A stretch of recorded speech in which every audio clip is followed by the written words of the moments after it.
आणि आता थेट जाऊयात पंढरपुरात, कारण विठ्ठल मंदिरात देखील रुक्मिणी मातेचं नवरात्र सुरू झालेलं आहे आणि या निमित्तानं सध्या पंढरपूरच्या मंदिरात फुलांची आकर्षक अशी सजावट करण्यात आली आहे। तर घटस्थापनेचं प्रतीक असणारा कलश आणि श्रीफळ याची प्रतिकृती फुलांमध्ये तयार करण्यात आली आहे। फुलांची सजावट भक्तांचं मन वेधून घेणारी ठरते।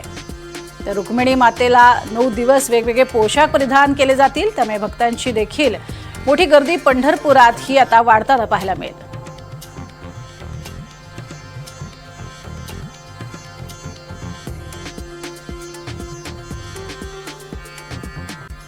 आणि या संदर्भात अधिक माहिती घेणार आहोत आमचे प्रतिनिधी संकेत कुलकर्णी यांच्याकडनं। संकेत, एकीकडे आपण बघतो विठ्ठलाच्या दर्शनाला येणाऱ्या भाविकांची संख्या मोठी आहेच, मात्र माता लक्ष्मीचं प्रतीक असणारी ही रुक्मिणी माता आणि या रुक्मिणी मातेचं सुद्धा एक वेगळं वैशिष्ट्य आहे, वेगळं महत्त्व आहे।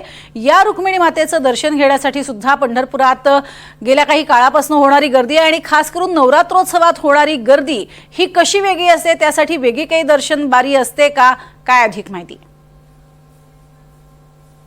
द्वैतहरिणी निर्गुणा श्री रुक्मिणी माय रुक्मिणी माय रुक्मिणी माय रुक्मिणी धावग।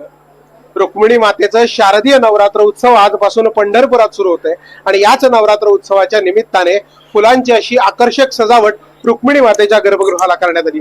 घटस्थापनेचं प्रतीक मानला जाणारा कलश आणि श्रीफळाची प्रतिकृती रंगीबेरंगी गुलाबी फुलं व शेवंतीच्या फुलांमध्ये सजवण्यात आली। यासाठी तब्बल 1 टन फुलांचा वापर करण्यात आलेला आहे। रुक्मिणी मातेचं जे रूप आहे, जे सावळं सगुण सुंदर विटेवर असणारं रूप आहे, तेच रूप मोहून घेण्यासाठी प्रत्येक भाविक आजपासून पंढरपुरात येतोय। नवरात्र उत्सवाच्या निमित्ताने 9 दिवस जाणारा नंदादीप देखील आज पहाटे नित्यपूजेच्या निमित्ताने प्रज्वलित करण्यात आलेला आहे। आजपासून वनदेवी असेल, कमलचा पोशाख असेल, बैठकीचा पोशाख असेल, असे वेगवेगळे 9 पोशाख हे रुक्मिणी मातेचे भक्तांना पाहायला मिळणार आहेत। त्यामुळे तू विटेवर सखे बाई करी कृपा हा जो माऊलींचा संतांनी रचलेला अभंग आहे, याची प्रत्यक्षात प्रतिकृती रुक्मिणी मातेच्या याच निर्गुण रूपातून भक्तांना अनुभवायला मिळणार आहे। व्हिडिओ जर्नलिस्ट राजू मिसाळ, संकेत कुलकर्णी, NDTV मराठी, रुक्मिणी मंदिर गाभारा, पंढरपूर। तर सगुण साकार असे हे रुक्मिणी मातेचं रूप पाहून अर्थातच प्रत्येक भाविक हा सुखावला जातो आणि याच रुक्मिणी मातेला 9 दिवस 9 वेगवेगळे पोशाख केले जाणार आहेत, जे विशेष असणार आहेत, वेगळे असणार आहेत।